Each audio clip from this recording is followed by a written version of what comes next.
আমি সেই আন্দোলনে সেন্টারের সহ সমন্বয়ক ছিলাম এবং আমি সাবিপ্রবিতে যে আন্দোলন হচ্ছিল, সাবিপ্রবি যে আন্দোলনের যে আপনি প্রধান সমন্বয়ক যাদেরকে বলবেন তাদের মধ্যে আমিও একজন ছিলাম এবং আমি একদম ফ্রন্ট লাইনে থেকে সব মানে ম্যাক্সিমাম সময় স্লোগানগুলো আমি দিয়েছি। মানে আমি সবাইকে একত্র করার জন্য যথেষ্ট চেষ্টা করেছি। এটা যারা এখনো আন্দোলনে আছে তারা অবশ্যই এটা স্বীকার করবে, তারা মেনে নিবে যে আমি বাইজিৎ এই আন্দোলনের একজন অবশ্যই একজন ভালো মানুষ ছিলাম। যে আন্দোলনটা আমার আন্দোলনটা ছিল যে আমাদের সরকার যে সিদ্ধান্তটা নিয়েছে যে ৫৬% কোঠা, আমার মতে এই সিদ্ধান্তটা সরকার সঠিক সিদ্ধান্ত নেয়নি। তো সরকার সঠিক সিদ্ধান্ত নেয়নি, তাই আমি তার সিদ্ধান্তের বিরোধিতা করার জন্য আমি আন্দোলনে নেমেছিলাম এবং আমি আন্দোলন চালিয়ে গেছি। গত এক সপ্তাহ উপরে হবে আমি আন্দোলনের সাথে জড়িত আছি।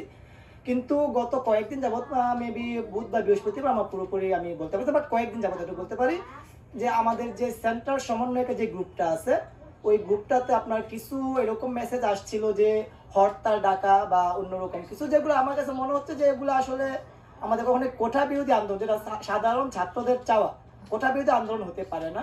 কারণ হরতাল ডাকে নর্মালি আমাদের বাংলাদেশে এখন পর্যন্ত যত হরতাল ডাকা হয়েছে, হরতাল ডাকা হয় কি সরকার পতনের জন্য কিন্তু হরতাল ডাকা হয়।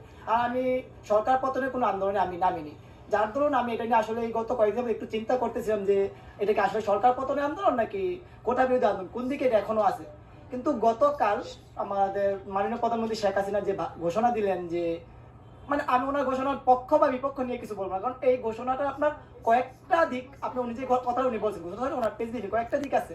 উনি কিন্তু এরকম বলছে যে ওনাকে কোয়েশ্চন করেছেন আপনি কি রাজাকারের নাতিকে নিবেন নাকি মুক্তিযোদ্ধা নাতিকে নিবেন। এই কথা তো আমার এই বিষয়টা নিয়ে আমাদের গতকাল গ্রুপে বিভিন্ন কথাবার্তা উঠছে, এরকম যে সরকারের পতন ঘটাতে হবে বা এরকম ১৫ বছর যাবৎ শাসন করে যাচ্ছে, তার তো জনগণের প্রতি মায়া দয়া থাকবে না।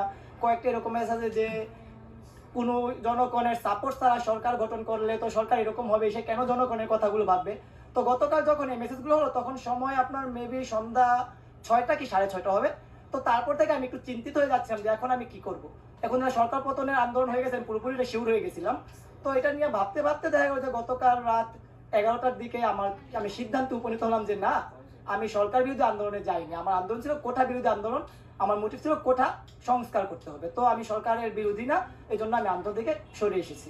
এবং আমি এতটুকু মানে সরকার কোটা সংস্কার করবে, আমার আন্দোলনটা ছিল যে কোটাটা কতটুকু সংস্কার হবে, এটা কি সর্বোচ্চ ৫% হবে নাকি আরো বেশি হবে, এই চিন্তা ভাবনা আমি আন্দোলনে চালিয়ে যাচ্ছিলাম। কিন্তু এখন আসলে ৫% বা এর বেশি নিয়ে আন্দোলনটা নাই, এখন আন্দোলনটা অন্যদিকে তার মোটিভ চেঞ্জ হয়ে গেছে। এবং আমার মতে এই মোটিভটা চেঞ্জ করার পিছনে সবচেয়ে বেশি কাজ করতেছে আপনার বাম বা শিবির এই ধরনের সংগঠনগুলোই, যেটা আপনার দেখেন একটা আন্দোলনে কিন্তু আপনি কোনো হরতাল ডাকবে না। ছাত্ররা কি হরতাল ডাকে আপনি বলেন তো? হরতাল কখন ডাকা হবে? যখন সরকার পতন ঘটাবে। তো সরকার পতনের পক্ষে আমি যাবো না, এই জন্য আমি সরকার থেকে এই আন্দোলন থেকে ফিরত এসেছি।